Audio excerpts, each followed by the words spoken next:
Si tienen sus Biblias, como lo hacemos cada miércoles, vamos a abrirlas, porque de nada sirve tener nuestra Biblia cerrada. Y vamos a abrirlas esta noche al capítulo 4 de Efesios. Continuamos nuestro estudio en esta tremenda epístola de Pablo a los Efesios. Y esta noche comenzaremos a examinar un pasaje, los versículos del 11 al 16 del capítulo 4, que es una porción del libro absolutamente fundamental para el desarrollo de una filosofía bíblica de ministerio. Tal vez, como ningún otro pasaje, esta porción de Efesios, ha servido para moldear e implementar el ministerio de Grace Community Church. El pastor MacArthur ha admitido que este pasaje fue realmente el pasaje que llevó a esta congregación a ser lo que hoy es. Así que con cierta anticipación venimos a este estudio y espero que sea de tremenda bendición para cada uno de nosotros. Es vital para todo pastor o siervo de Dios en particular que tal persona entienda claramente los principios básicos que este pasaje enseña sobre el ministerio. Por supuesto, es importante para todo creyente, sin duda. Más, esta epístola fue escrita a creyentes, pero en particular a todo siervo de Dios que está llevando a cabo una tarea pastoral dentro de cualquier iglesia. Y lo que se enseña en este pasaje es absolutamente vital. Vamos a leerlo juntos, o mejor dicho, yo lo leo, ustedes me siguen con la vista. Voy a dar lectura a los versículos del 11 al 16, que dice así: Y Él, hablando de Jesucristo, dio a algunos a ser apóstoles, a otros profetas, a otros evangelistas, a otros pastores y maestros, a fin de capacitar a los santos para la obra del ministerio, para la edificación del cuerpo de Cristo, hasta que todos lleguemos a la unidad de la fe y del conocimiento pleno del Hijo de Dios, a la condición de un hombre maduro, a la medida de la estatura de la plenitud de Cristo, para que ya no seamos niños, sacudidos por las olas y llevados de aquí para allá por todo viento de doctrina, por la astucia de los hombres, por las artimañas engañosas del error, sino que hablando la verdad en amor, crezcamos en todos los aspectos en aquel que es la cabeza, es decir, Cristo, de quien todo el cuerpo está bien ajustado y unido por la cohesión que las coyunturas proveen, conforme al funcionamiento adecuado de cada miembro, produce el crecimiento del cuerpo para su propia edificación en amor. El versículo 12 que leímos enseña que el ministerio es el resultado de la capacitación, o como Reina Valera creo que traduce el perfeccionamiento, el perfeccionar a los santos para la edificación del cuerpo de Cristo. Cuando los santos son perfeccionados, capacitados, y vamos a definir la palabra, entonces llegamos a lo que el pasaje nos enseña. Llegamos a la unidad de la fe, al conocimiento pleno del Hijo de Dios. Experimentamos la plenitud de Cristo. No somos llevados por todo tipo de doctrina. Crecemos en Él y cada miembro entonces funciona de acuerdo a la actividad propia, de acuerdo a sus dones, de acuerdo a las capacidades que el Señor les dio.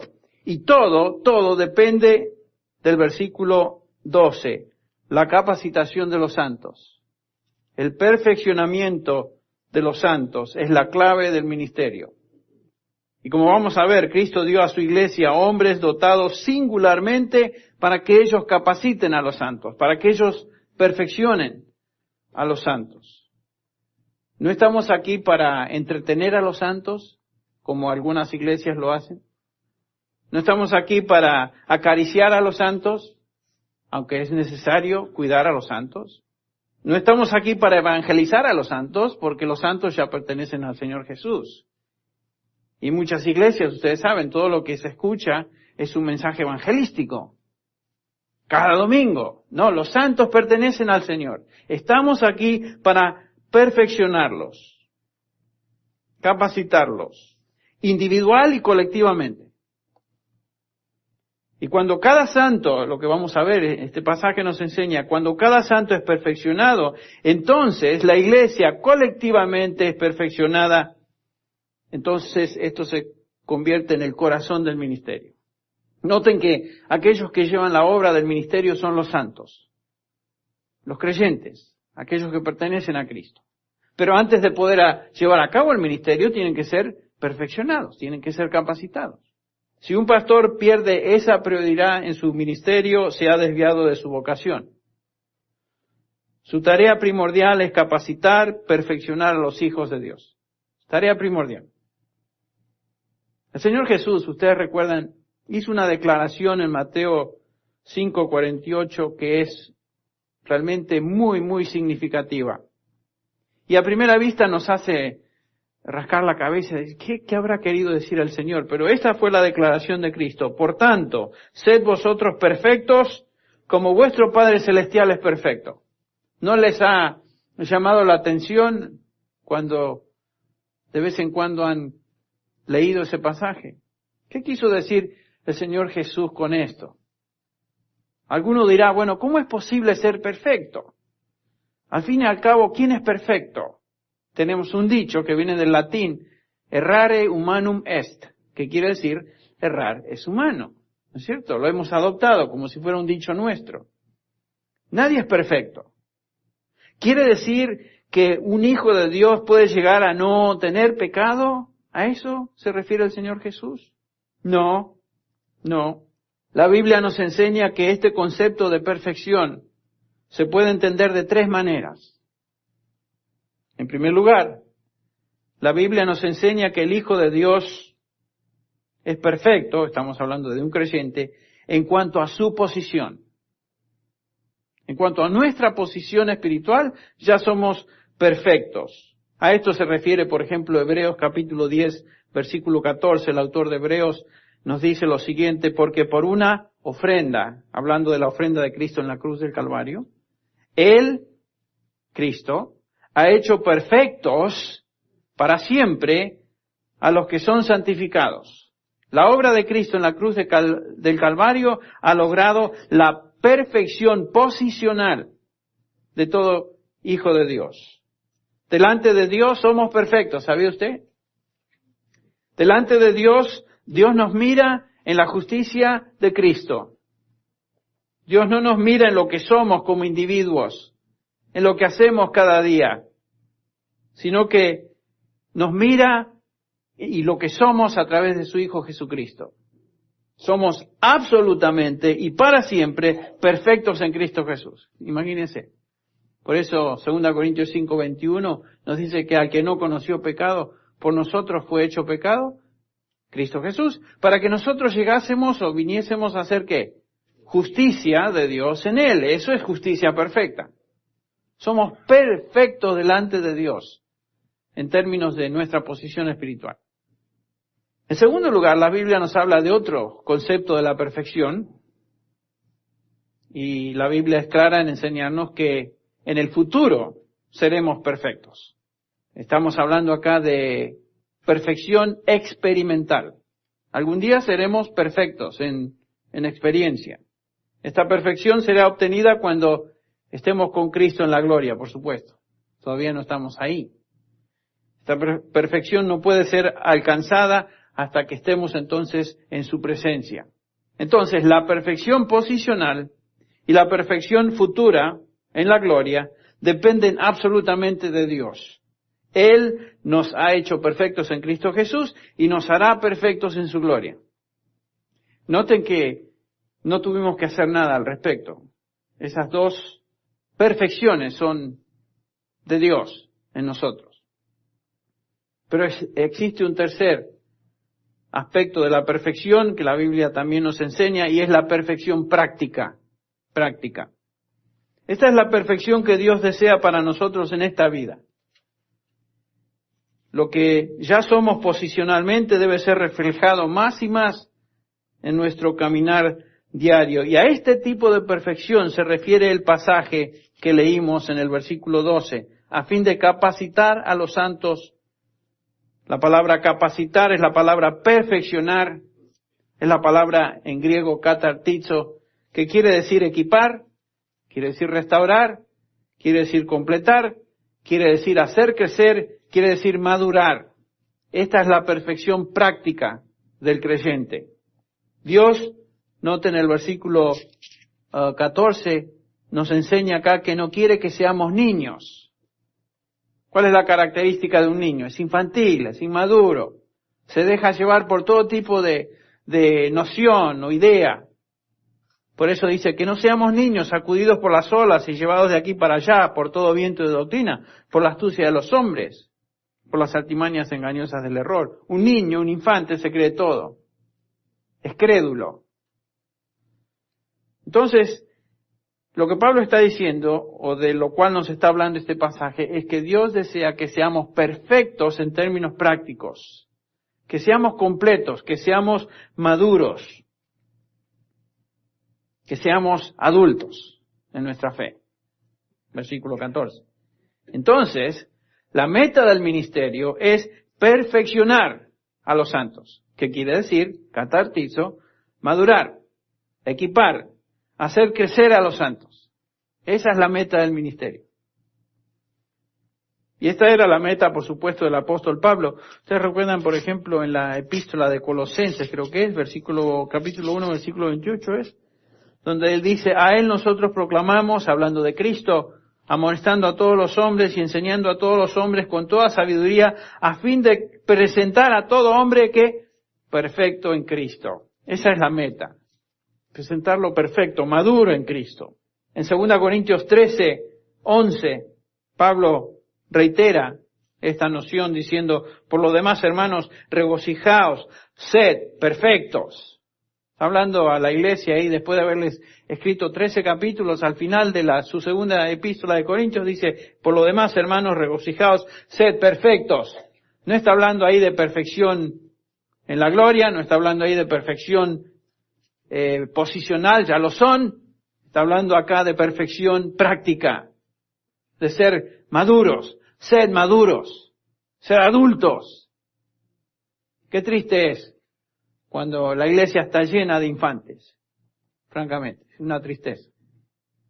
En lugar de comer vianda sólida, hay que darle lechita, y ese era el problema en Corinto, ustedes recuerdan, a lo cual se refiere el apóstol en su primera epístola. En lugar de tener un sistema digestivo maduro, todavía lechita. Y realmente es una tristeza. Entonces, el autor de Hebreos también hace eco a este mensaje cuando escribe, por ejemplo, en Hebreos 13, versículo 20, y el Dios de paz que resucitó de los muertos a nuestro Señor Jesucristo, el gran pastor de las ovejas, por la sangre del pacto eterno, os haga aptos, o otra traducción, os perfeccione en toda buena obra para que hagáis su voluntad.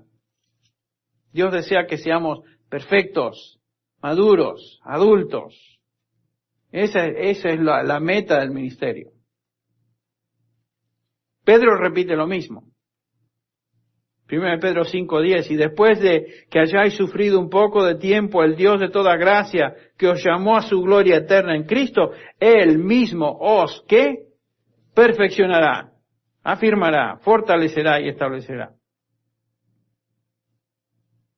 Entonces, la meta, otra vez, del ministerio es la perfección de los santos.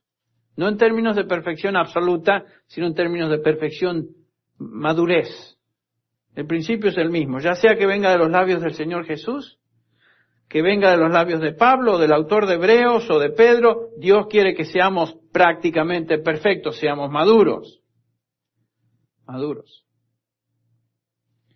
Entonces, la obra de perfeccionar a los santos es en última instancia, la obra del Espíritu Santo. Por supuesto, ningún hombre tiene la capacidad de perfeccionar. Dios utiliza a obreros, como vamos a ver, pero es la obra del Espíritu Santo. 2 Corintios 3, el versículo 18, Pablo nos recuerda que nosotros todos, con el rostro descubierto, contemplando como en un espejo la gloria del Señor, estamos siendo, ¿qué? Transformados en la misma imagen de gloria en gloria, como por el Señor el Espíritu, el agente de perfección. El agente de transformación es el Espíritu Santo. Acuérdense que Pablo nos dice en Romanos 8 que fuimos predestinados para ser conformes a la imagen de su Hijo. Bueno, esa final conformidad va a ser absoluta en gloria, pero entre tanto, estamos siendo transformados, estamos siendo perfeccionados, y el que hace en última instancia esa obra es el Espíritu Santo. Ahora, ¿qué medios utiliza el Espíritu Santo para perfeccionarnos? Tal vez antes de continuar sería bueno recordar que nada podemos lograr en términos de madurez en la carne. Cualquier cosa, cualquier esfuerzo, aún ministerial que hagamos en la carne, eso no va a perfeccionar, para nada. ¿Ustedes recuerdan la exhortación de Pablo a los Gálatas? En el capítulo 3, comenzando con el 1, dice, oh Gálatas, necios, insensatos. Miren cómo se dirige a ellos, ¿Quién os ha fascinado a vosotros, ante cuyos ojos Jesucristo fue presentado públicamente como crucificado? Esto es lo único que quiero averiguar de vosotros, dice Pablo. ¿Recibisteis el Espíritu por las obras de la ley o por el oír de la fe, con la fe? Y la respuesta es, por la fe. Tan insensatos sois. Habiendo comenzado en el Espíritu, ¿vais a terminar o ser perfeccionados ahora que en la carne? Ridículo. Ridículo. Entonces, otra vez para reiterar, el medio, el agente que Dios utiliza para perfeccionar a los santos es el Espíritu Santo, por supuesto. Volviendo a la pregunta, ¿qué medios utiliza el Espíritu Santo para perfeccionarnos? Bueno, en primer lugar, el Espíritu Santo utiliza pruebas en nuestra vida para perfeccionarnos o transformarnos prácticamente. Pruebas, ¿sabe usted? Pruebas. Santiago 1, versículo 2 nos dice el apóstol, tened por sumo gozo, hermanos míos, el que os halléis en diversas pruebas. La palabra es peraismos, que puede ser traducida tentación o prueba, dependiendo del contexto. Y acá nos dice el apóstol Santiago que debemos sentirnos gozosos cuando estamos pasando por pruebas. Dios permite o trae pruebas directamente en nuestra vida para pulirnos. A veces las permite, a veces las trae directamente. Para ejercitar nuestra fe, para producir en nosotros confianza en Él. En medio de situaciones difíciles. No aprendemos ciertas lecciones hasta que Dios utiliza pruebas en nuestra vida. Es la única manera. ¿Saben ustedes que hay ciertos árboles que no echan raíces fuertes, no son árboles fuertes hasta que son zarandeados por vientos y mareas y huracanes? Y en medio de ese tipo de experiencia, entonces sí echan raíces profundas. Y esos árboles se convierten en árboles fuertes. Bueno, Dios utiliza las pruebas en el orden espiritual con la misma intención de que echemos raíces espiritualmente hablando y seamos fuertes, perfeccionándonos. Nos perfecciona el Señor por las pruebas. Una de las preguntas más ingenuas que podemos hacer es, ¿por qué, Señor, me vienen las pruebas? Tened por sumo gozo cuando paséis por diversas pruebas. Dios las envía. Dios las permite. Entonces déjese hacerse esa pregunta. Bueno, otra manera que el Espíritu Santo usa para perfeccionarnos es el sufrimiento. ¿Pero cómo, Henry? ¿No me acabas de decir que son las pruebas? Bueno, las pruebas a veces se convierten en una fuente obvia de sufrimiento. No toda prueba realmente es un sufrir intenso. Hay pruebas que son pruebas, pero son más tolerables. Pero a veces la prueba se convierte en un sufrimiento intenso. Y Dios las utiliza este sufrimiento para perfeccionarnos. También, Pedro nos dice, y lo estudiamos ya un par de domingos atrás, capítulo 5, hablando de resistir al diablo, pero resistirle firmes en la fe, sabiendo que las mismas experiencias de sufrimiento, ahí está la palabra, se van cumpliendo en vuestros hermanos en todo el mundo. Y después de que hayáis sufrido por un poco de tiempo, entonces el Dios de toda gracia, que os llamó a su gloria eterna, Él mismo os perfeccionará. Entonces aquí nos está diciendo el apóstol Pedro que las pruebas, mejor dicho, el sufrimiento, Dios lo envía, lo permite, con el propósito específico de perfeccionarnos, afirmarnos, fortalecernos, establecernos. Entonces no nos quejemos por las pruebas. Finalmente, otro elemento que Dios sin duda utiliza, o el Espíritu Santo utiliza en nuestro perfeccionamiento o capacitación, es la palabra de Dios. La palabra de Dios. Definitivamente. Escuche. 2 Timoteo 3:16 al 17. Toda escritura es inspirada por Dios y útil para enseñar, para reprender, para corregir, para instruir en justicia. Y hemos estudiado este pasaje. A fin de que el hombre de Dios sea que perfecto, sea completo, sea maduro, equipado para toda buena obra. Entonces Dios acá nos enseña el pasaje que perfecciona a sus hijos por medio de la enseñanza y aplicación de su palabra. La palabra de Dios es indispensable para ser perfeccionado. No puede ser salteada. ¿Me explico? Tal vez esto es lo que quería decir el apóstol Pedro cuando a estos creyentes en su primera epístola, ¿se acuerdan que estaban sufriendo, estaban pasando por pruebas? Dice, desead como niños recién nacidos la leche pura de la palabra para que por ella crezcáis para salvación. ¿Ven? Es imposible crecer sin la palabra. Es imposible. La causa o lo que causa madurez y crecimiento físico en la vida de un infante, de un bebito, es el consumo de la leche. ¿Verdad? Sin esa lechita, sin la leche, no puede crecer, no puede nutrirse, no puede ser fuerte.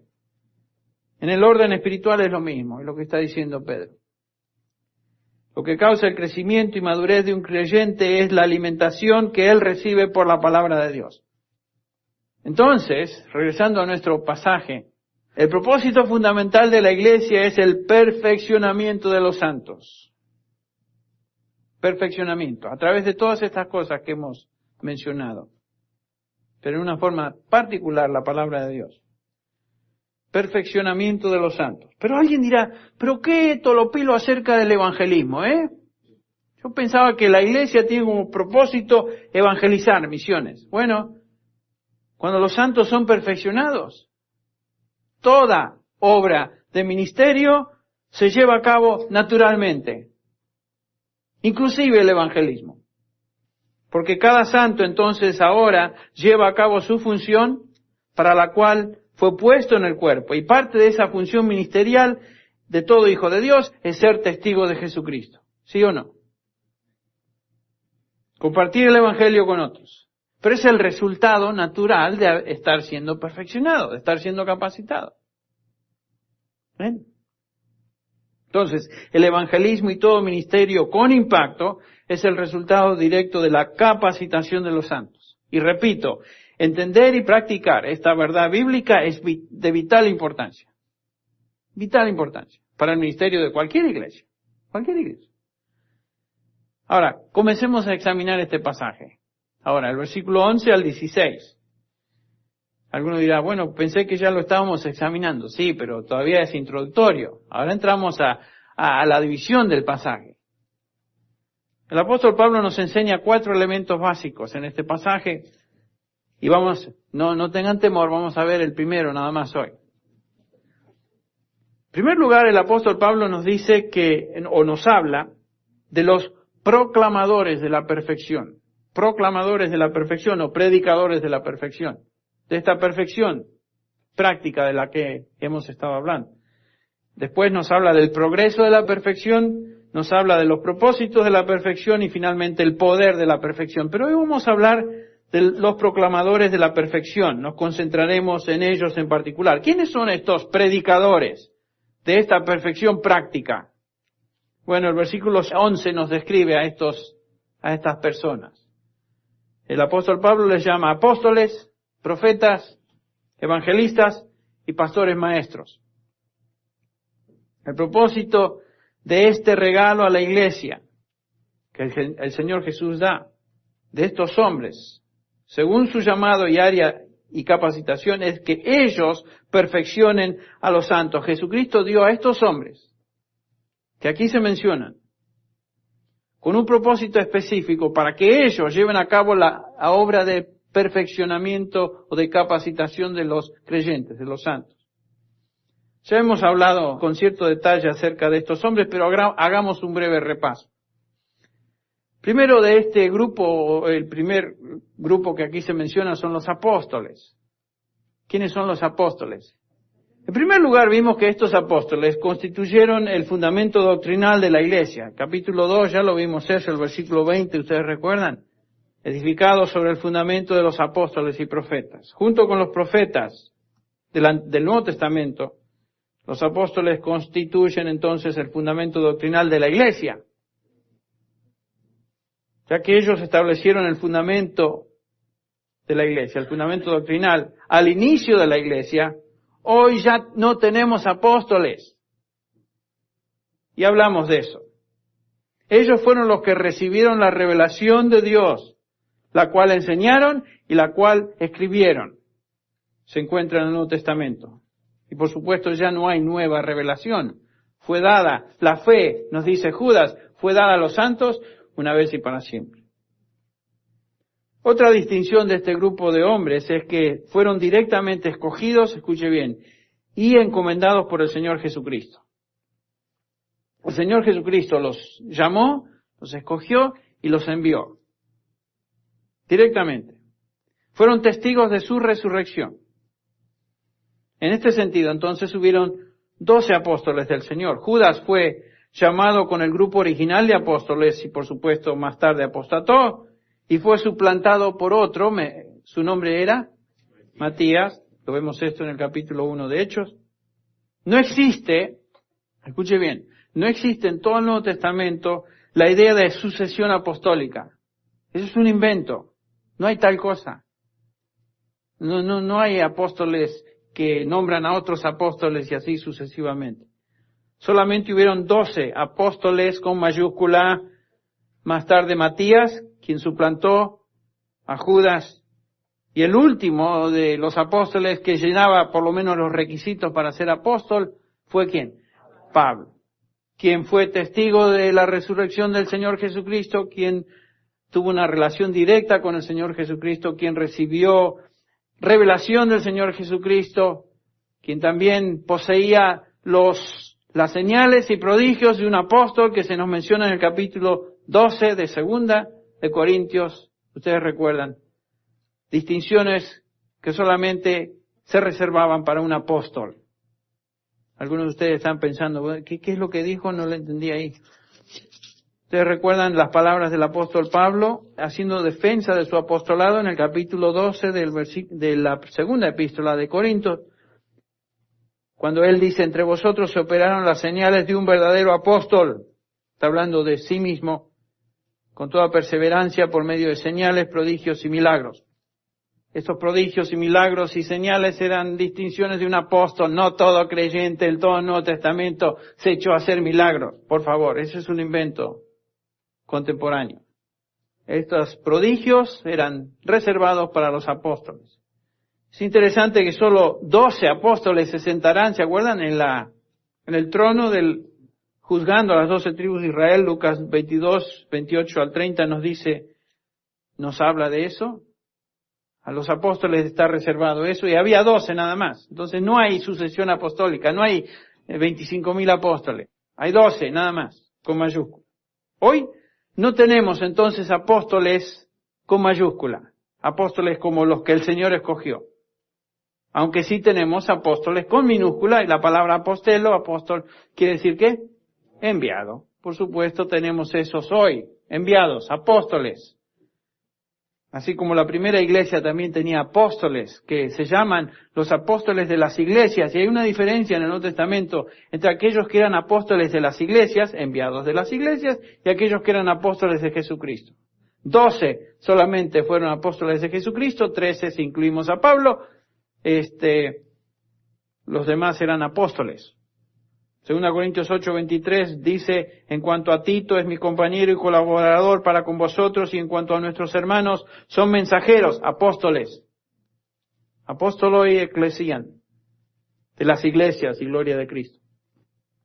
Los apóstoles de Efesios 4:11 son apóstoles del Señor Jesucristo. A eso se refiere este pasaje. ¿Quiénes nos dejaron el legado doctrinal del Evangelio? Y qué tremenda deuda tenemos a estos apóstoles, ¿no es cierto? Sin ellos, sin su ministerio, ¿cómo vamos a ser perfeccionados? No tendríamos el Nuevo Testamento. ¿Ven? Gracias a Dios por los apóstoles.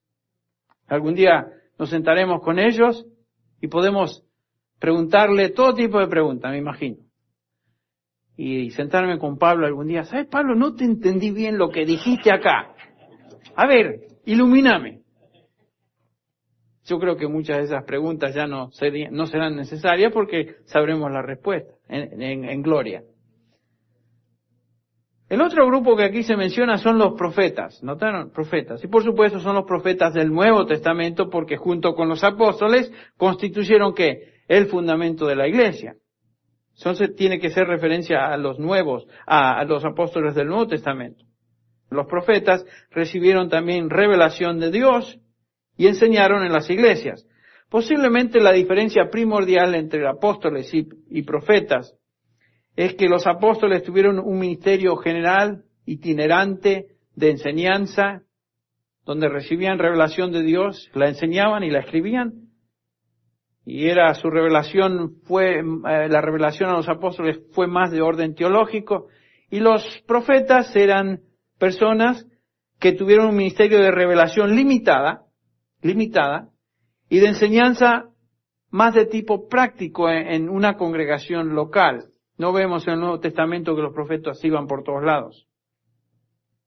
A veces los profetas recibían revelación de Dios y la expresaban, la enseñaban como lo hace Ágabo en Hechos 11, donde pronuncia una profecía particular. Pero en general se limitaban sus profecías a simplemente exponer o enseñar lo que Dios había revelado ya. Ustedes recuerdan que Hechos 13 nos dice que la primera iglesia de Antioquía tenía profetas y maestros. Y noten que estos profetas y maestros eran Bernabé, Simón, Lucio de Cirene, Manaén, que había sido creado, y Saulo. Aparentemente Saulo también era profeta en el sentido de que exponía la palabra de Dios, la proclamaba, y en el caso de él, por supuesto, también fue apóstol. Pero tanto apóstoles como profetas terminaron su ministerio de establecer el fundamento doctrinal en la primera generación de los creyentes.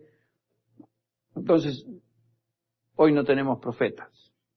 Se acabó el fundamento.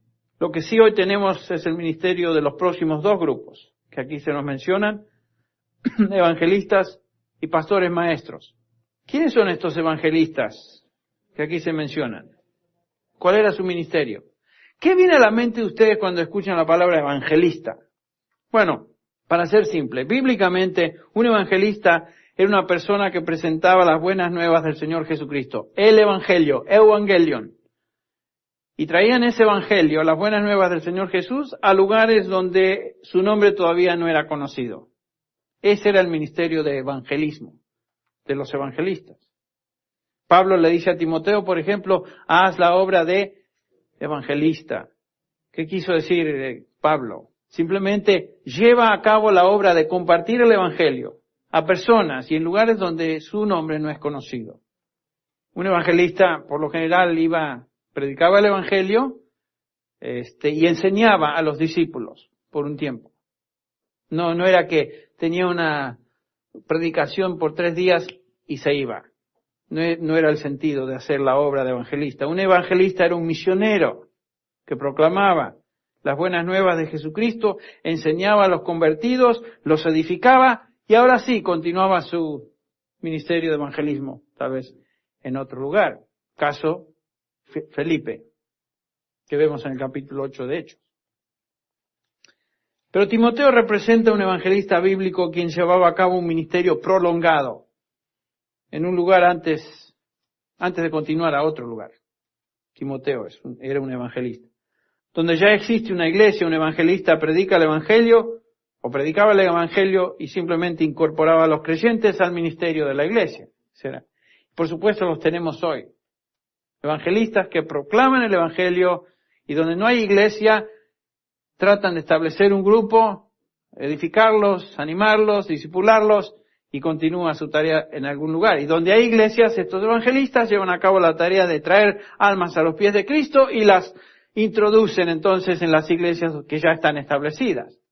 Tengo amigos en el campo misionero que hicieron eso por años y años y años. Y gracias a Dios por su ministerio. Y he comprobado esa obra de evangelista. Gracias a Dios por estos hermanos. Bueno.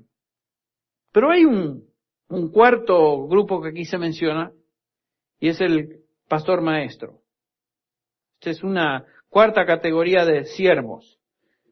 Este representa a un individuo que es pastor y maestro al mismo tiempo. No es que está hablando Pablo de dos personas. La construcción en griego se refiere a una persona que llevaba a cabo ambas tareas. Era pastor y era maestro. La palabra pastor, poimen, enfatiza la tarea de proteger y ser líder del rebaño. Y la palabra maestro, por supuesto, didaskaloi, subraya la función principal o la tarea primordial de un pastor, que es enseñar. ¿Cuál es la tarea de un pastor? Bueno, se resume en una forma muy interesante, por ejemplo, en Hechos 20. Cuando Pablo, ustedes recuerdan, llama a los ancianos de Éfeso, los llama desde Mileto, capítulo 20, versículo 17 de Hechos, llama a los ancianos de la iglesia y les dice en el versículo 28, ponga atención, por tanto, mirad por vosotros, está hablando de los ancianos, y por todo el rebaño, hablando de la iglesia, en que el Espíritu Santo os ha puesto por obispos, la palabra es episcopo, supervisor, para apacentar la iglesia de Dios, para apacentar la iglesia de Dios. Y noten que en este pasaje un anciano, un pastor, un obispo son términos intercambiables, se referían a la misma persona. El Nuevo Testamento se refiere a esta persona con estos términos. Y este individuo entonces tiene la tarea primordial de supervisar y alimentar al rebaño. ¿Qué es lo que un pastor debe hacer? Supervisar, proveer liderazgo. El pastor siempre iba enfrente, con una noción muy conocida en ese contexto de agricultura, y alimentar al rebaño. ¿Cómo es que un pastor supervisa o provee liderazgo? Por medio de principio y por medio de patrón. En otras palabras, enseña lo que Dios dice en su palabra y ejemplifica lo que Dios dice en su palabra ante la congregación. Miren, es lo básico que tiene que hacer un pastor. Ser un ejemplo y enseñar lo que Dios dice. Pablo le dice a Timoteo en su primera epístola, capítulo 4, esto manda y enseña. Timoteo estaba como pastor de esa congregación, ¿ustedes recuerdan en Éfeso? Esto manda y enseña. En el versículo 13 dice Pablo, entre tanto que llego, ocúpate en la lectura de las Escrituras, la exhortación y la enseñanza. Pablo le dice, Timoteo, tú manda, enseña la palabra, estos son los principios que el rebaño necesita conocer. Pero, fíjense que en este mismo capítulo agregan al versículo 12, sé ejemplo a los creyentes. ¿Ven? Sé ejemplo a los creyentes en palabra, conducta, amor, fe y pureza. Este es el patrón de conducta. Entonces, enseñar principios bíblicos y enseñar el patrón de conducta. Uno es líder por medio de ejemplo y por medio de principio. Ahora, ¿qué acerca del aspecto de alimentar a las ovejas? Bueno, se alimentan a las ovejas por medio de la enseñanza de la palabra. Es obvio, hablamos de eso en 1 Pedro 2. Desear como niños recién nacidos la palabra, que puede haceros crecer.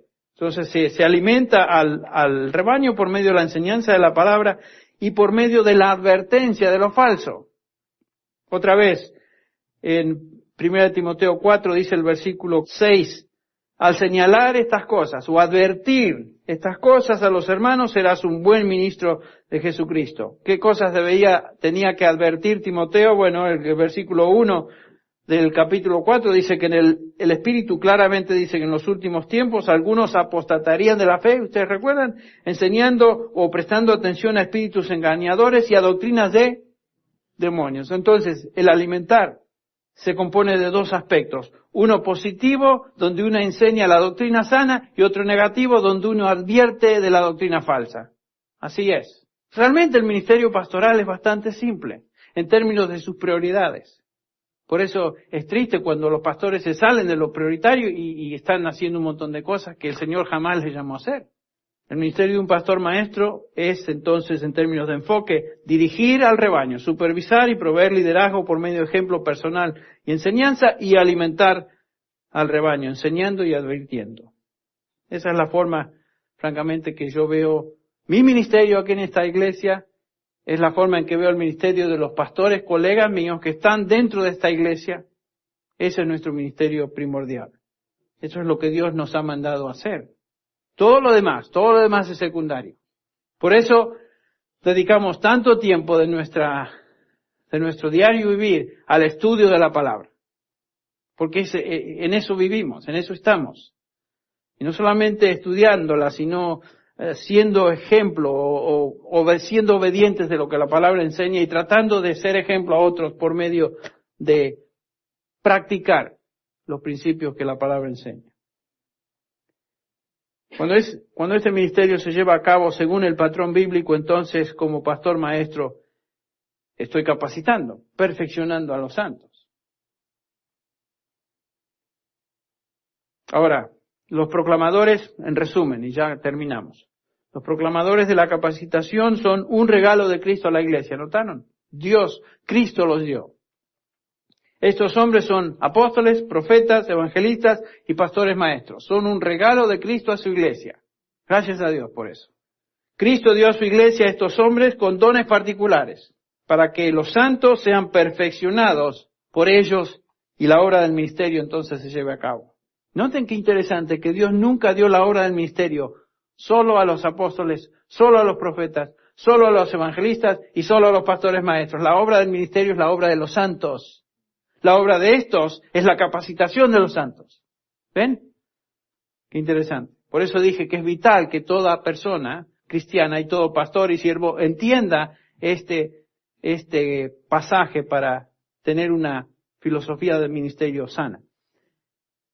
Por supuesto, esta obra en última instancia es la obra de Dios por medio de su Espíritu Santo en la vida de los creyentes. Pero cada uno de nosotros somos llamados a un ministerio particular dentro de la iglesia, la cual es su cuerpo. Cada uno de nosotros. ¿Cómo es que cada uno de nosotros llevamos a cabo esa obra del ministerio? Bueno, este es el ministerio colectivo de la iglesia del cual hablaremos el próximo. Hasta aquí llegamos hoy. Y hoy hablamos de los predicadores de la perfección. Este grupo de hombres particularmente dotados por el Señor y llamados para esa obra, ese ministerio.